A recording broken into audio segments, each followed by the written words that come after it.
نفرتوں کے دروازے خود پہ بند ہی رکھنا، اس وطن کے پرچم کو سر بلند ہی رکھنا۔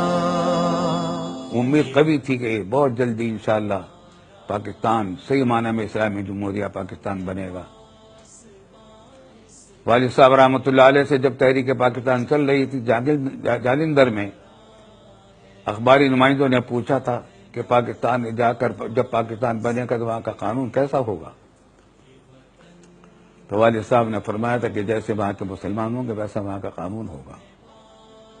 اگر مسلمان اسلامی قانون نافذ کریں گے تو اسلامی قانون نافذ ہوگا، اس میں سستی کریں گے تو اس میں بھی سستی ہو جائے گی۔ تو یہاں الحمدللہ مسلمانوں میں دین ہی کا جذبہ تھا، اور فرقہ واریت کا بھی کوئی نام و نشان نہیں تھا۔ دیوبندی، بریلوی، شیعہ، سنی، اہل حدیث اور غیر اہل حدیث، ان سب کے یہ نام ہی سننے میں نہیں آتے تھے، شاذ و نادر۔ مجھے خوب وہ زمانہ یاد ہے کہ ایک ہی کراچی ہی میں مثلا سیرت طیبہ کا جلسہ ہو رہا ہے، تو ایک ہی گاڑی مولانا عبدالحامد بدایونی کو لے رہی ہے، جو علماء بریلی کے سب میں بڑے ممتاز عالم دین تھے، وہی پھر والد صاحب کو لے رہی اسی گاڑی میں۔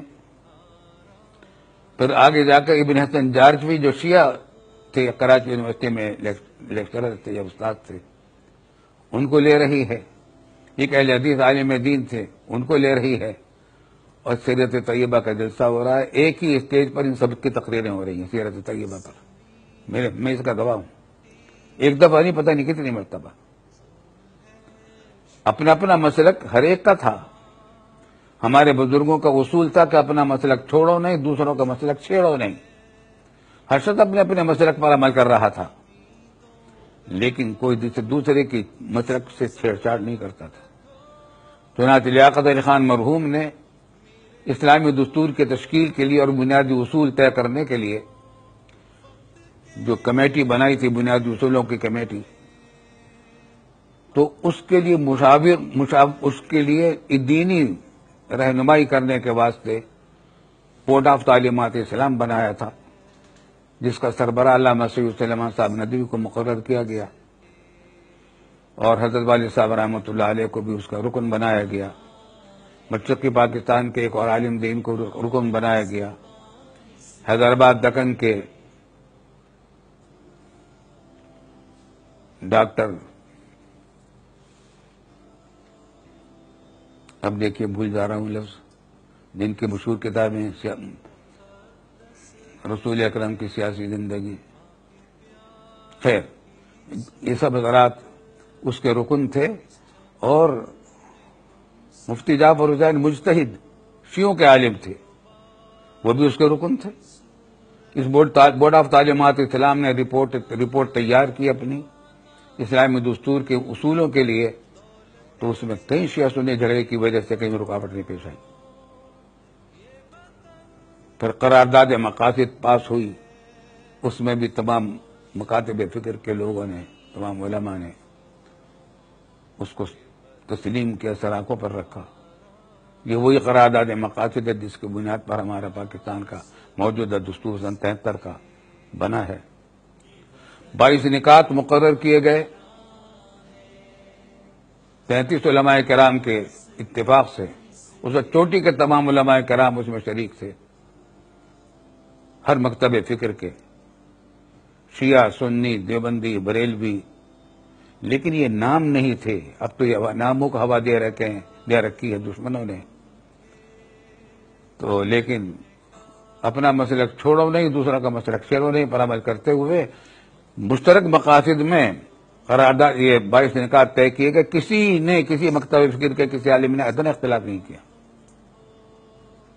یہ تو ہمارے دشمنان اسلام نے اور سیکولرزم اس پاکستان پر مسلط کرنے والوں، مسلمت کرنے کا جنون رکھنے والوں نے پھر قواریت کو فروغ دیا. کچھ ہمارے لوگوں کی بھی بے احتیاطی ہو گئی اور پھر قواریت کو بہانہ بنا کر اسلامی نظام کو پیچھے ڈالا جا رہا ہے. حالانکہ ہمارے بزرگوں کا تو احتیاط کا معاملہ یہ تھا کہ جیسا کہ میں بتا چکا ہوں کہ میں رہنے والا دیوبند کا تھا, سابق طالب علم دارالعلوم دیوبند کا ہوں, میرے آبا و اجداد دیوبند کے تھے. تو جب میں پاکستان آیا تو میں اپنے نام کے ساتھ محمد رفیع دیوبندی لکھا کرتا تھا. جب تک طالب علم تھا والد صاحب نے منع نہیں کیا. لیٹر ہیڈ بھی چھپا لیا تھا اپنے دوستوں کو, ہندوستان میں ہم خط لکھا کرتے تھے تو لیٹر ہیڈ پر محمد رفیع دیوبندی لکھا ہوا ہوتا تھا. لیکن جب دارالعلوم کا استاد مجھے مقرر کیا تو والد صاحب رحمۃ اللہ علیہ نے مجھے فرما دیا کہ تم اپنے نام کے ساتھ دیوبندی نہ لکھا کرو, اس سے پھر قواریت کی بو آتی ہے. حتیٰ کہ میں دیوبند کا رہنے والا ہونے کے باوجود دیوبندی میں اپنے آپ کو اب نہیں لکھتا. اس کے بعد سے پھر اپنے نام کے ساتھ میں محمد رفیع عثمانی لکھنے لگا. تو ہمارے بزرگ تو پھر قواریت سے دور رہنے کے لیے اتنا اہتمام کرنے والے لوگ تھے, اور اس زمانے کے تمام مکاتب فکر کے لوگوں میں یہی بات تھی. یہ تو بعد میں کچھ جذباتی لوگوں نے ہوا دی, کچھ دشمنوں نے ان کو اور چڑھایا اور ان کی حوصلہ افزائیاں کی, اور نتیجہ یہ کہ اب بہانہ بنا لیا کہ صاحب یہ بتاؤ کہ اسلامی نظام چاہتے ہو تو یہ بتاؤ کہ سنیوں کا اسلام چاہیے یا شیعوں کا, دیوبندیوں کا اسلام چاہیے یا بریلویوں کا, مقلدین کا اسلام چاہیے یا غیر مقلدین کا. حالانکہ اسلام ایک ہے, ہم سب مسلمان ہیں. قرآن نے ہمارا سب کا نام مسلم رکھا ہوا, سماکم المسلمین. قرآن نے ہمارا نام دیوبندی, بریلوی, شیعہ, سنی, مقلد, غیر مقلد نہیں رکھا. ہمارا نام صرف ایک بتایا سورۃ الحج میں اللہ تعالیٰ نے فرمایا هو سماکم المسلمین. اللہ نے تمہارا نام مسلمان رکھا ہے, مسلم رکھا ہے. ہم سب مسلم ہیں الحمدللہ. ہم سب کا دین ایک ہے, منفعت ایک ہے, اس قوم کی نقصان بھی ایک ہی. سب کا نبی, دین بھی, ایمان بھی ایک, حرم پاک بھی, اللہ بھی, قرآن بھی ایک. کیا بڑی بات تھی, ہوتے جو مسلمان بھی ایک. پھر قبندی ہے کہیں اور کہیں ذاتیں ہیں, کیا زمانے میں پنپنے کی یہی باتیں ہیں.